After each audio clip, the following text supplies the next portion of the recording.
অনেক সম্মানী লোক। সমস্যা হয়েছে ওইখানে। আজকে সেনাবাহিনীকে অনবোর্ড করতে পারতেন, তারা বোঝাইতে পারতেন, কারণে অকারণে ডেকে আনতেন, গল্প করতেন। আপনাদের দূরত্বটা কমে আসতো, দেশ শান্তিতে থাকতো। এটা আপনিও শান্তিতে নাই, সেনাপ্রধানও শান্তিতে নাই। এটাই হলো বাস্তবসম্মত কথা। আপনি ডক্টর ইউনূস জানেন না, আপনার অধীনস্থ হলো ডিজিএফআই। আপনি তার এসিএ লেখার কথা। এখন ডিজিএফআই কার অধীনে এখন? কাগজ কলমে ডক্টর ইউনূস হইল অন গ্রাউন্ডে সেনাপ্রধান। এই হলে তো দেশ চলতে পারে না। এখনো চলতেছে, কারণ ছাত্ররা মাঠে, আমরা চিৎকার দিতেছি, চিল্লাচিল্লি করতেছি। আমাদের প্রমোশন বোর্ডের জন্য কাগজ পাঠানো হয়েছে, প্রজ্ঞাপন সরকারের, ডক্টর জয়নাল ওয়াকার মানে না। বোঝেন অবস্থাটা?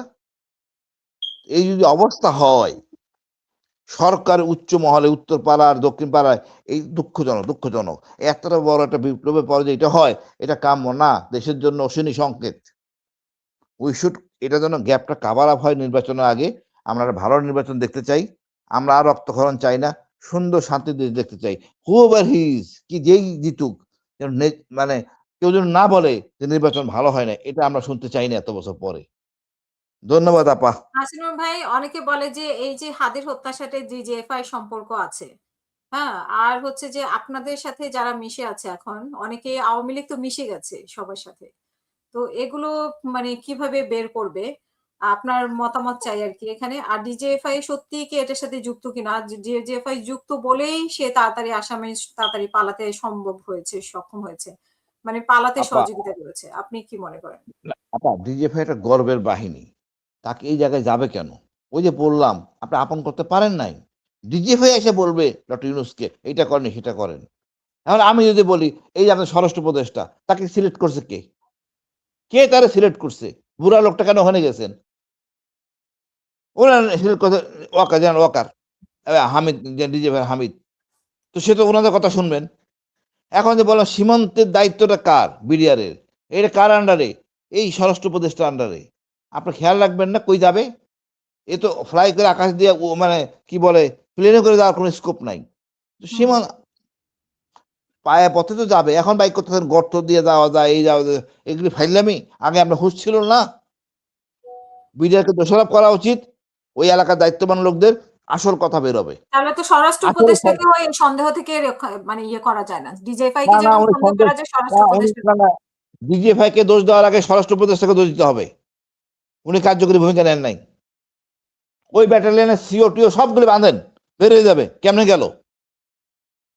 এতদিন কেন ওই হোল ছিল? এতদিন কেন আটকানো হয় নাই? অসৎ উদ্দেশ্য। এখন বলে এখানে এত বড় হোল আছে, এখানে যাওয়া আসা করা যায়। ফিলিপ নাকি কোন লোক, এখন ফিলিপ চিনেন, আগে চিনেন নাই ফিলিপ? বড় লজ্জাজনক। আর এটা তদন্ত ভালো মতো হওয়া উচিত।